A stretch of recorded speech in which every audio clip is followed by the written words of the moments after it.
Please welcome Tomas Benitez to the stage.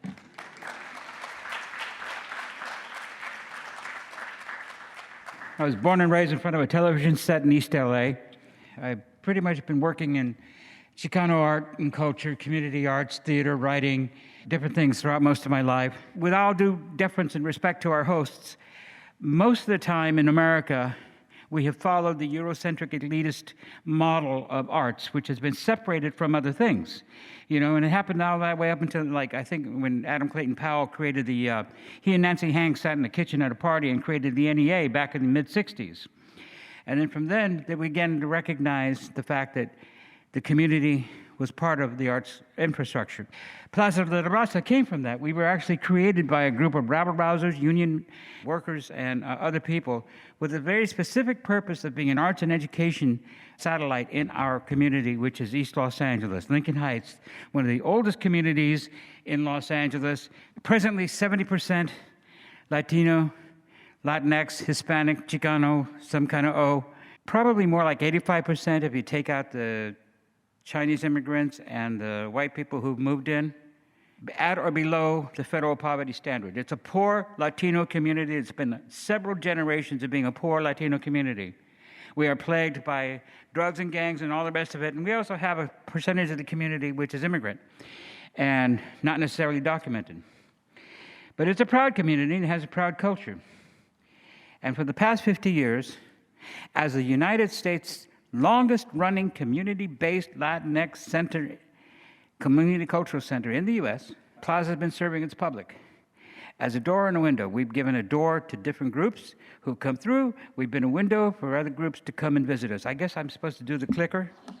Well, that's the entrance you get in. That's our boathouse. You can't see a damn thing from here. That's our logo. That's what the boathouse looks like on a good day. That's a bunch of mariachi kids that are staying out of trouble, so we don't mind them dressing up and acting all cool. Anyway, so 50 years in 2020, we geared up. We were ready. 2020, we were not only the world's oldest Chicano Latino cultural center in the United States, but we were going to be the best and the brightest. We were going to lead the future, and we had programming initiatives, and we had a fundraising campaign. We had a wonderful development director who went out and got a lot of money. Thank you. We had a donor program, and then March 22, 2020, which was our launch. Our launch was in March 2020. We went, okay, we're tanking this bad boy. And we got hit by COVID. Now, you know, COVID is not the first pandemic that the arts world has had. We've all suffered and lived through the AIDS pandemic. We were front and center. We were the point of that spear. We've been called on to help fix LA back in '92 after half of it burned down. We were called on to heal hearts after 9/11. We have been through a lot of stuff, and we have always been leaders, and we've always responded to when we've been called upon. So whether you call us our first or second responders, we've always been at the line, and you all deserve credit for that. The arts are badass. And the same thing with COVID. So the first thing we had to do is figure out, what do we do now that we got all this fancy stuff and all this ribbon? Well, we pivoted. Thank goodness our funders and our supporters were there for us. Thank goodness, because we were able to pivot and put our investment into fortifying our internet so that we could do more online programming. If an organization gets hit hard, artists get hit harder. They also don't have insurance, which is another plague in the arts community, right? And so we needed to figure out a way to put them to work. We needed to figure out a way to keep our program going so our face would be going. So we dug up a hole, and we got Amundsen to come across with a lot of money and build us a brand new internet. And the stroke of success, the sign of success, was that we walked out onto our parking lot, and there was a bunch of cars parked out in our parking lot with a bunch of kids hanging out. And I said, what the hell's going on, man? Well, they were using our internet. They were doing our homework. They were doing their homework. They were sharing their computers. So then we went out and got another 150 Chromebooks, and we disseminated to kids who didn't have Chromebooks because they not only take our class online, but also just to do their homework, because our children are working at 75% of capacity of the mainstream because of the digital divide, access to internet and access to computers. So that's how we responded. We also found out that in that community, that wonderful surrounding community, there's a lot of people who do not care to in contact with institutions for a number of reasons. Number one, language. Number two, tradition, culture. Number three, they're not legal, but they don't know. And so they came to us and said, ¿Tú tienes las vacunaciones? No. ¿Tú tienes máscaras? ¿Qué pasa? What do we do? What do we do? They came to us because we've been a trusted community institution for 50 years. And they had nowhere else to go, so they came to us. So we had to conduct a triage. Our staff became versed in information, in masks, in hand washing, in telling our neighbors, mira, it's okay. You can go to the end of the park, get the testing. No one's going to ask you about your green card.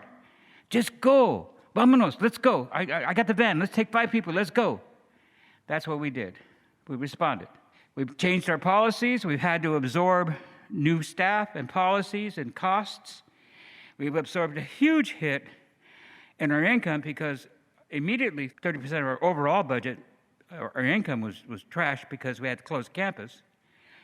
Plus, we had the added income, thanks to AB 5, of having to pay a lot of unemployment to artists, which we did. But then we also said, well, better than that, let's invest the money in teaching them how to teach online. So we bought curriculum and specialists and had them learn that. And then we started fortifying our online. That's how we responded. We now have several programs and activities that are going on as a result because, again, like I said, we've never not been understanding that we are part of a larger community. What else have we got? Oh, we got an altar for Day of the Dead, which this year or previous years has become quite poignant because many of our own family, including our teachers, are honored on our Day of the Dead altar. That's a picture of our outdoor plaza at night. That's a bunch of mariachi kids having a good time pre-COVID. That's a bunch of ballet folklorico dancers looking all bad because they're about to go dance. That's a beautiful shot of Plaza, and it gives you the proximity to downtown. On that side of the river, we're the big deal. On this side of the river, but on that side of the river, we're the big one.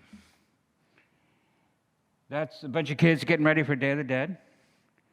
That's Ofelia Esparza, who is a National Endowment Award winner, Folk Life Award winner from 2015, who comes and teaches regularly with our kids. Imagine that, you get to sit down with a Folk Life Award winner, a nationally recognized Folk Life, and learn how to make altars.